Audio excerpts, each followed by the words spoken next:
Hello everyone, welcome back to my channel. I hope you all are doing good. Friends, आज हम follow up question answers करेंगे Q का describe a fishing area that you visited पर। तो चलिए friends, video करते हैं start. इसका पहला क्वेश्चन है, do you think that human activities are posing threat to the oceans of the world. क्या आपको लगता है कि जो इंसानी गतिविधियां हैं वो पूरे संसार के जितने ओशियंस हैं उनके लिए ख़तरा बनती जा रही हैं? Definitely yes. Human activities are posing a global threat to marine life and oceans of the world because of water transportation, overfishing, throwing waste in the oceans, acidifications and so on.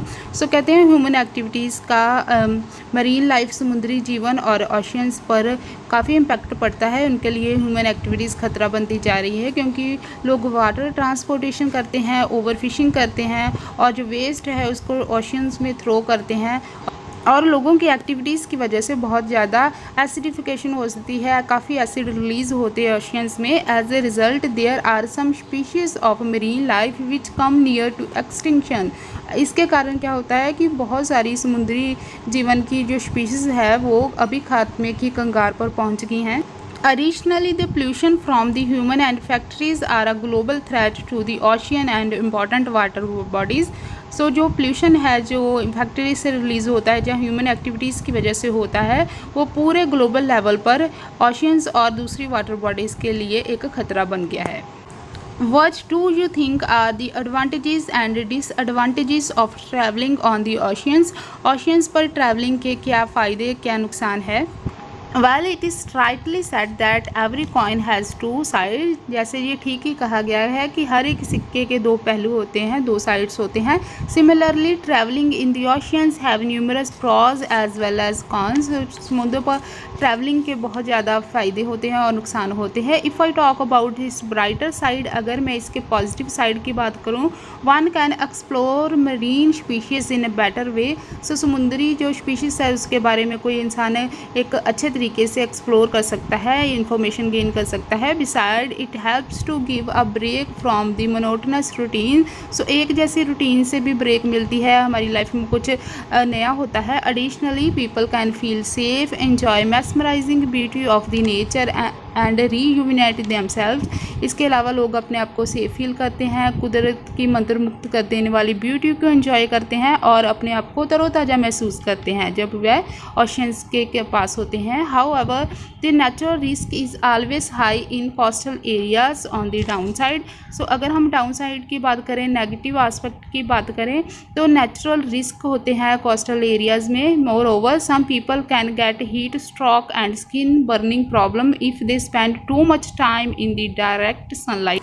कुछ लोग अगर direct sunlight में ज़्यादा time spend करते हैं तो उनको heat stroke और स्किन बर्निंग जैसी प्रॉब्लम्स हो जाती हैं।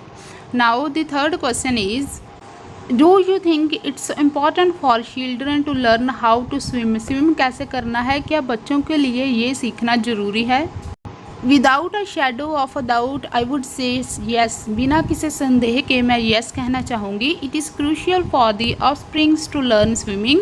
सो बच्चों के लिए स्विमिंग लर्न करना बहुत ज़्यादा क्रूशियल होता है because it is an all over body workout which involves nearly all of the muscles.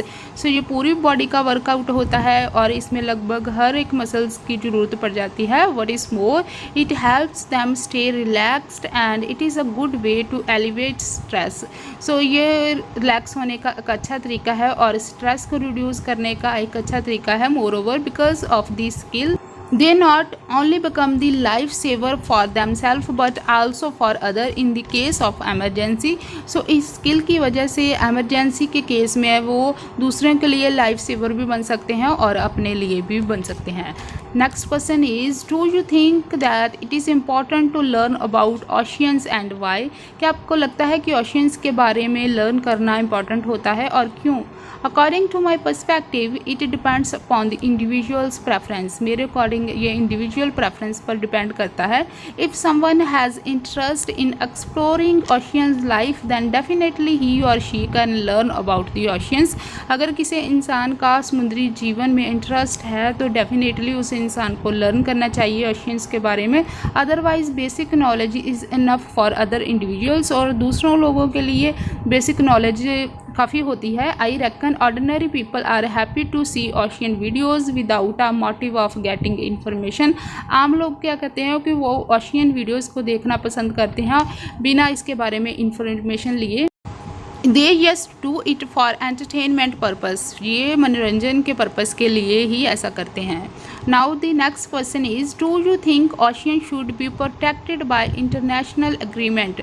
क्या आपको लगता है कि ओशियन को इंटरनेशनल एग्रीमेंट के थ्रू प्रोटेक्ट करना चाहिए? I believe international cooperation is always needed when it comes to water bodies, especially oceans, because they have a plethora of benefits to us.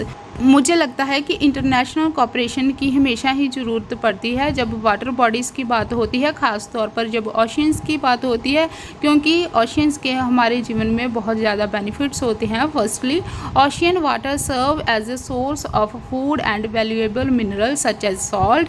So ocean का water ये food का source होता है बहुत सारे लोगों के लिए, और मिनरल्स का सोर्स होता है जैसे salt. Beside shells and corals taken from oceans are as building materials, और इसके अलावा समुद्रों से जो हम शेल्स और कॉरल्स लेते हैं वो बिल्डिंग मटेरियल्स के रूप में हम यूज़ कर सकते हैं। Moreover they act as a source of entertainment for people as many people like water sports and enjoy spending time in the lap of nature. बहुत सारे लोगों के लिए ओशियन एंटरटेनमेंट का सोर्स होता है क्योंकि लोग बहुत सारी वाटर स्पोर्ट्स को एंजॉय करते हैं और कुदरत की गोद में टाइम स्पेंड करना लोगों को अच्छा लगता है। On the top of that they play significant role to maintain the process of water cycle. So जल चक्र के प्रोसेस को मेंटेन करने के लिए ओशियन एक महत्वपूर्ण रोल निभाते हैं। So friends, this is all about the follow-ups question answers of today's topic. और फ्रेंड्स, अगर आपका कोई सजेशन है तो वो भी आप मुझे ज़रूर बताया कीजिए, और अगर आप मेरे चैनल पर नए हैं तो चैनल को ज़रूर सब्सक्राइब कीजिए ताकि आपको लेटेस्ट इन्फॉर्मेशन मिलती रहे। अब मिलती हूँ एक नई वीडियो के साथ। Till then bye bye.